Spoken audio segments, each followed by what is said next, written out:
How do I find out if a medical professional is neurodivergent affirming? Hi, I'm Brett, the Audi boss, and on this channel we talk about ADHD and autism in the workplace. I'm Brett. I have autism and ADHD in over 12 years of leadership training and experience. And normally on this channel I talk about ADHD and autism in the workplace, but this particular question keeps coming up over and over and over again as more friends, colleagues, and just people online discover more about their autism or ADHD or find themselves on the neurodivergent spectrum. They're trying to find out, how do I get the best care in terms of being a neurodivergent individual and someone who has very specific needs as a neurodivergent? While I am in no way, shape, or form a medical professional, I have no medical background, I have no medical training, I just have lived experience. And so a lot of these thoughts, observations, and questions and conversation talking points that I'm going to share with you are from my lived experience, friends, colleagues, people who have had these conversations out in the real world, what has worked and what hasn't worked. And in particular, it's really important to find somebody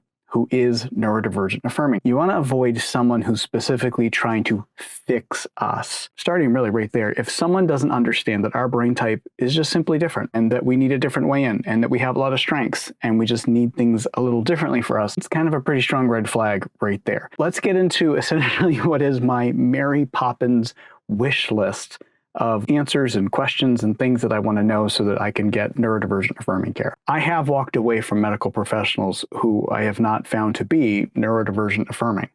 They may have been kind, they may have been nice, they may have been well-intentioned, but if they didn't specifically have my best interests at heart in terms of knowing enough about neurodivergence, I have walked away from that, and that's hard, and it can be really nerve-wracking to do. But ultimately, I found somebody who was neurodivergent affirming, and that ended up being so much better for me. I want to go back to something I just said a second ago, someone who's not trying to fix us. This is really critically important because really I want to define the word pathologize. Dr. Megan Ananoff often talks about we're not looking to pathologize someone. So if you're having these conversations and it feels like you're being spoken down to because of your neurodivergence, that could be a red flag. It is for me. It certainly could be a yellow flag for some people. It's important to sort of listen carefully to how that language is being used to figure out if this is a good fit or this is a good relationship. We're looking for someone who's going to have our best interests at heart, as we do with all medical care. But we're also looking for someone who's going to be a partner in helping us find our way through and use our strengths. One of the critical things that I always kind of listen for or talk about or look into is this provider somebody who has done more recent research or more recent reading? Have they spent time on Neurodivergent Insights? Have they spent time on Embrace Autism? Have they read any of the many, many, many books on autism and ADHD that have been published in the last 10 years now? Have they spent time with somebody like How to ADHD, who does an exceptional job at explaining ADHD? Have they spent time looking at the most recent information and studies and culture and everything about late diagnosed adults with autism or ADHD? For me, if someone says, oh, that's a trend, that's a huge yellow or red flag for me, because it's not a trend. If anything, in my opinion, I feel people are underdiagnosed and it's taking longer to get to diagnosis.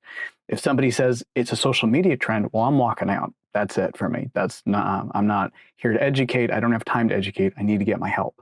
Now, of course, when you're having these conversations, you always want to enter with curiosity. We don't want to walk into these conversations with our guard up, being defensive or anything like that, because a defensive nature will certainly invite a defensive conversation. So it's important to sort of listen with curiosity, listen with open ears, and be curious and not prejudgmental as we walk into the conversation. Here are some questions you can specifically ask outside of the conversational things that I've mentioned. How do you accommodate or support autistic and ADHD patients in your practice? What is your experience working with autistic or ADHD adults? How do you learn about and keep up with neurodivergent perspectives and needs, especially around sensory preferences and communication? Now, communication is a huge one. Communication is critical, especially for those of us with ADHD who will need different forms of communication depending on our brain type and depending on what our specific needs are. I'm somebody who really likes the patient portal. For me, I got really frustrated with a doctor one year because I specifically went to this doctor and said, hey, I need you to have sort of a locked-in yearly check-in for me, a yearly physical for me, because I will forget to do a yearly physical. So they promised me they would sign me up to do that, and then they didn't, and I went like 2 years without a annual physical. My doctor's office before that always locked in a yearly physical for me. I never had to worry about it. It was always scheduled. Even if I had to call to reschedule, if it landed on a date that didn't work for me, that part didn't bother me. What bothered me is not having it, because out of sight, out of mind. So I needed to have that specific thing. I also like to have a patient portal that's going to push out email notifications or texts or push alerts or notifications, anything like that. I need those so that I know the communication's happening. My doctor's office recently suggested something for me in the patient portal, but I never got a notification that they had messaged me in the patient portal. It sat there for months until I logged in to go check a medication refill. I saw these messages waiting for me that I had no idea were sitting there. Here's another great question, but also really good at opening conversations. What's your approach to neurodiversity? Do you view it as a difference rather than a deficit? Now that part of the question is kind of leading, so you could kind of leave that part off, just simply asking, what is your approach to neurodiversity? Perfect, right there, great question, opens up a lot of doors. It's very big and it's very vague. Now this one's a little bit more leading, and it could, but a good medical professional will be able to handle this question just fine. Can you share an example of how you adjusted your approach based on your patient's neurodivergent profile? Now you could also swap out profile with your patient's neurodivergent needs. That would also work really well here. Again, we're looking for a conversation. We're looking to listen and learn carefully. We're looking for conversations, understanding. We're looking for a partner. We're looking for someone who's going to work with us and not feel like they want to pathologize or fix us. That's what we're listening for in terms of what we don't want to hear, or specifically what I don't want to hear. And again, the goal here is to not feel so exhausted in terms of working harder with your medical professional. You want to be working with them, not against them. You don't want to feel like you're putting all this time and energy in to sort of teaching them and educating and getting them to where you need them to be. It'd be nice to have that from the start. And in a lot of places, you can. That's doable. We just have to find the right one. And sometimes it takes time to have multiple conversations, and that can be frustrating. And that too can really work against us sometimes. But to get it right, these are the kind of conversations that help a lot. Really, one or two of these questions will work in an intake call. Some intake conversations only last 10 or 15 minutes, depending on the medical professional that you're working with. If you're looking at a general practice, usually you're going in for a full appointment, and that's a time to have those conversations as well. We're looking to be understood.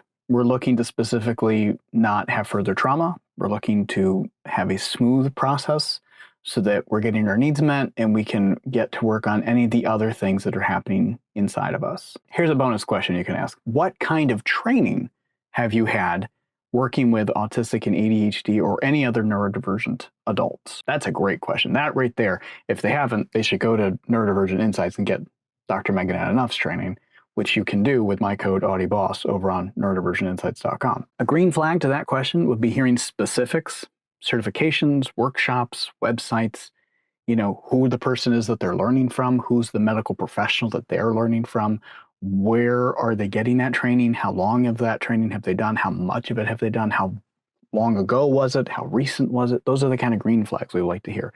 And things that they've learned, takeaways, things that they can speak to, that you can listen for, that go, oh, okay, this person gets it, this person's with me. That's good, we like that. Another great question, another bonus question for you is, how do you involve patients in making decisions about their own healthcare plan? Now, this is just a great question in general. This doesn't even have to be related to neurodivergence in any way, shape, or form. This is a really good question to have in general with any medical professional whatsoever. So again, you want to make sure that you're listening for someone who's affirming, in partnership, playing to strengths, not feeling like they need to, if it's around neurodivergence or autism or ADHD, fix those things. Anything that's sort of talking down or making you feel little or small. I hope some of these questions and comments and conversations have been helpful. If any of this has been helpful, please be sure to like and subscribe. It really does help the channel grow. But also, I'm curious about you. I'm curious what your thoughts are. I'm curious what kind of questions, comments, conversations are like with you and your medical professionals who are trying to get neurodivergent affirming care. I'm curious what's worked for you. Let each other know in the comments. It really does help us, one another, to be able to talk in communication with one another to find out what works and what doesn't work. That's really helpful for somebody else out there. So let me know in the comments below. Thanks for watching. Please be sure to like and subscribe. It really does help the channel grow.